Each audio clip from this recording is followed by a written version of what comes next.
বলে না, চোরের 10 দিন হলেও গৃহস্থের একদিন। অবশেষে আমি ধরতে পেরেছি। দেখো, এখন সন্ধ্যা হয়ে গেছে, একদম ঘোরঘার রাতে শুরু।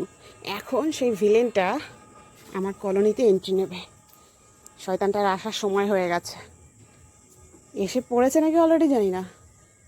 আর আমার কাছে রয়েছে একটু আটা, এইটা দিয়ে আমি খাঁচায় ভাত পাতবো ভিলেনটার জন্য।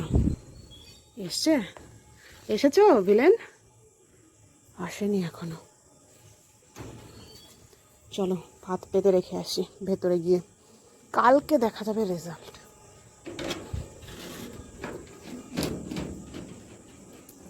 এই তো এন্ট্রি নিলাম আমি। আমার কাছে যে আটা মেখে মেখে দলা করেছে, এতখানি লাগবে না যদিও। ইস, বেগমের দুবার ডিম নষ্ট করে ফেললো এই দুধটা। আবার পেতে দিয়েছি পরিষ্কার করে। আর এখানে তাই বসে রয়েছে আমাদের রিলস মামনি, তাই বসে রয়েছে। চলো, মেঘ মেঘ করছে জানো তো, বৃষ্টি আসবে। এই তো আমাদের কোয়েল পাখিগুলো,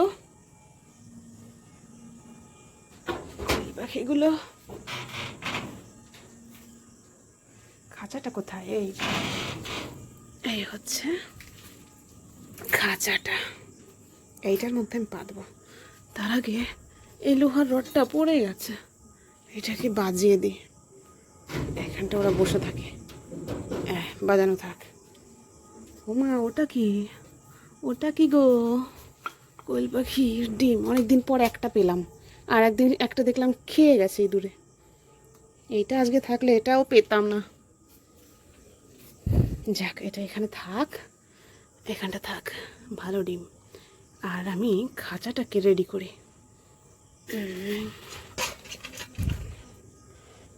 অনেকটা পরিমাণ দেব, গোল করে। এতটুকু দিলেই হবে বলো? দাঁড়াও, আগে ইট চাপা দিয়ে ফাঁকা করে নিই, নাহলে আমি তো দিতেই পারবো না। ইট কোথায় পাই? এই তো একটা খাবারের ধানের গিয়ে আছে, এটা দিয়ে চাপা দেওয়া যাবে?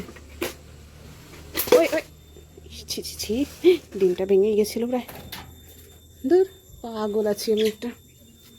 এইটা দিয়ে দেবো, এইটা নিশ্চয়ই সরাতে পারবে না, ছাট আছে।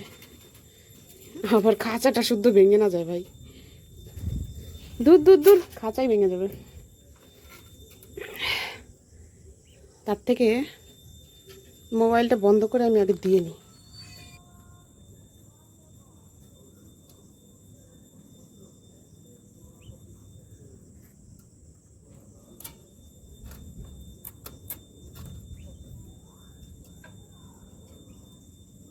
দেখো, এইটা আমি রেডি করে নিয়েছি। এইবার এইটাকে আমি পাতবো, এইখানটা উঁচুতে পাতবো।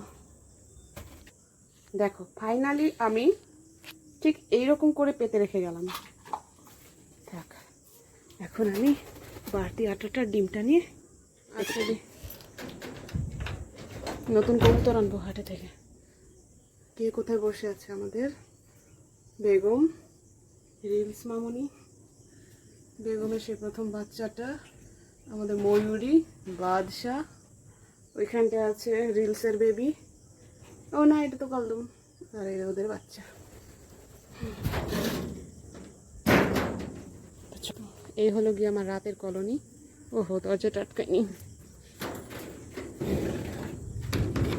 চলো চলে যাই। গুড মর্নিং সবাইকে। তো কালকে আমি পেতে গেছিলাম আমাদের, হ্যাঁ, সেই বিখ্যাত খাঁচা, যেটা থেকে আমি আজ পর্যন্ত কোনো ফল পাইনি। তো সকালবেলা এসে আমি আমার কৌতারদের বের করে দিয়েছি। এই যে খাচ্ছে ওরা এখানেই, আর এইখানটায় আমি পর্দা খুলে দিয়েছি। এবার দেখবো যে ওই নিচে পেতে গেছিলাম। ওমা, ওটা, আরে ভাই, এই পড়ছে ইঁদুর রে, ইঁদুর। দেখছো? এই দেখেছো তোমরা? ও মা, এতদিনে সেই লাদেনকে ধরতে পেরেছি। লাদেন তোকে আজকে পাকড়াও করব। হ্যাঁ, উপরে দিয়ে গেছিলাম, সেটা নিচে পড়েছে। কিরে, এই আস্তে আস্তে লাদেন, কালকে তুমি খাঁচা ভেঙে পালিয়েছো বাবা। আর কোথায় যাবা, আর কোথায় যাবা? এর আগে পেতেছি, তুমি পালিয়ে গেছো। অনেক ধ্বংস করেছো আমার কলোনি, পুরো ধ্বংস করে দিয়েছিস তুই। তোর তো সাজা কাম্য, কিন্তু তোর ওই কিউট ফেস, না না না, ভুললে চলবে না। তুই আমার কলোনির খাবার খেয়ে খেয়ে গোদা হয়েছিস। চল মুখটা ধরি আগে। যাক, আমি ভেবেছি, ওমা লেজ দেখে ভয় লাগে, সাপের মতো না, ওমা না সাপের মতো লেজ। দেখো লেজটা কি মোটা বড়, আর কি ধেরে ইঁদুর রে বাবা, ভয় পাইছি। এর আগে ওকে আমি হাতের কাছে পেয়ে ছেড়ে দিয়েছি, একবার তো হাঁড়ির মধ্যে ধরেছিলাম। আগের ভিডিওতে তোমরা দেখেছো নিশ্চয়ই, সেই ভিডিও দেখেছো কি? কমেন্ট করো, যেটা আমি হাঁড়িতে ধরেছিলাম রাত্রেবেলা। টানা পর 3টে ভিডিও না 2টো ভিডিও আমি রাত্রে দেখেছি। আর আজ ফাইনালি দিনের বেলা, তবুও একটু রাত আছে। দেখো মা, আর ভুল করা যাবে না, না না না না না না না না না, আর ভুল করা যাবে না। মাথাটা ইটের দিকে রাখলাম। বিশাল শক্তি, বিশাল। আমি জানি না ওর কীরকম শক্তি। ওই যে হাঁড়িটা, ওই হাঁড়িটার মধ্যে আমি ওকে ধরেছিলাম, ভেতরে ঢুকে বসেছিল, 2 হাত দিয়ে ধরেছিলাম। এইবার আমি ওপরে বাটি চাপা দিয়ে আর ওই নাতা গুজেছিলাম ওই ফুটুতে, যেটা দিয়ে পাখি বেরোয়, সেই ফুটুতে নাতা গুজে ওকে যেই না আমি মোবাইলটা ঠিক করতে গেছি, ও বাবা সেই বাটি ইট দিয়ে চাপাচ্ছিল, ওই ইটটা দিয়ে চাপাচ্ছিল, উঠিয়ে হাওয়া। বাপ রে, কি শক্তি ধরে! এখান দিয়ে ও কি মারছে। এর আগে হাঁড়িতে যখন আমি হাতটা দিয়ে চাপা দিয়েছিলাম, ও কুটকুট করে কামড়েছে আমার বা হাতটা, দেখেছো? কালকেও, কিন্তু কালকেও প্রত্যেক দিন ওকে আমি দেখি। ও মালটা কি করে, দাঁড়াও ইট দিয়ে ভালো করে চেপে দিই।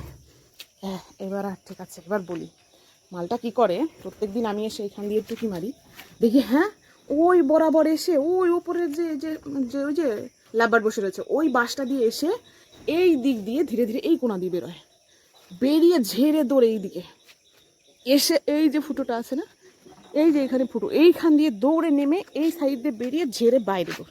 প্রত্যেক দিন এই কাণ্ড আমি দেখি, আমি চলে যাই আবার আসে। আর আমার প্রত্যেকটা বলছে, হ্যাঁ প্রত্যেকটা ডিম তো নষ্ট করছেই। রিলস মামনির ওইখানে ডিম নষ্ট করতে পারেনি, কারণ রিলস মামনি দেশি দেয় ধাওয়া।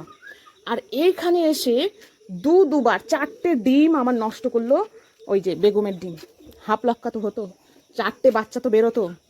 আমি 1 বছর ধরে পায়রা পালছি, তার মধ্যে এই কলোনিতে 1 বছর ধরে পালছি, তার মধ্যে মাত্র আমি 3টে বাচ্চা উঠাতে পেরেছি, আর সব ওই ইঁদুরটার জন্য। আর এই কলোনি তো পুরো বরবাদ করে দিয়েছে ভাই, এই কলোনি আমার পুরো বরবাদ করে দিয়েছে। আমার সব কিছু আমার বিক্রি করে দিতে হয়েছে এই একটা ইঁদুরের জন্য। মুখ বানিয়ে মাসুম চেহারা করে রাখে, অথচ আমার পুরো কলোনিটা বরবাদ করে দিল এই একটা ইঁদুরে। সাইজ দেখেছো? আর এত শক্তি ধরে যখন এরকম করে। হ্যাঁ বুঝতে পেরে গেছে যে ও বিপদে পড়েছে। প্রত্যেকটা দিন আমার একটা করে হাঁড়ি থেকে বাজিগরের ডিমগুলো খেয়ে ফেলতো, প্রত্যেকটা দিন। শেষে পাখিগুলো হাঁড়িতেই ঢুকতো না, কোয়েল পাখির ডিম পর্যন্ত খেয়ে ফেলেছে। শেষে বাজিগার কলোনি পুরো তুলেই দিতে হলো আমাকে। কি অবস্থা বলো তো? আর এখন ক্যাকা ক্যাকা ক্যাকা করছো, তোমার উপর প্রচণ্ড রাগ আছে, আমার প্রচণ্ড রাগ আছে। আটাটা খেয়ে ফেলেছে, এখানে আটা দিয়েছিলাম, খেয়ে ফেলেছে। এখন ভয় পেলে হবে? পুরো কলোনিটা শেষ করেছো, সব জায়গায় ছেঁড়া ফেরা, দেখতে পেয়েছো? যখন দেখলাম আমার কলোনির খাবারগুলো তো সব খেয়ে ফেলছে, আমি না খাবার দেওয়া বন্ধ করে দিলাম, রাত্রেবেলা খাবার সরিয়ে রাখতাম। তারপর সেই দিন রাতেই দাভাই মাচিয়ে দিয়েছে। দেখো কলোনির টিয়ে কাপড় কেটে, এই যে এই কাপড় কাটা ছিল না, এই যে দেখেছো সব ভোগলা করে দিয়েছে, সব ছেঁড়া, যেখানে থাকবে সেইখানে কাটা। বলো এবার কি করব? এর সাথে আমি কি করব? তোমরা বলো, যা বলবে তাই করব। আপাতত এরকম করেই থাক, ভিডিওটা আমি আপলোড করবো। ফটাফট কমেন্ট করো, কমেন্টে জানাও, যা বলবে আমি এর সাথে তাই করব। কিন্তু ভাই ছেড়ে দেওয়া যাবে না। যারা আমার কলোনিকে ভালোবাসো তাদের একমাত্র কমেন্টগুলো আমি নেব।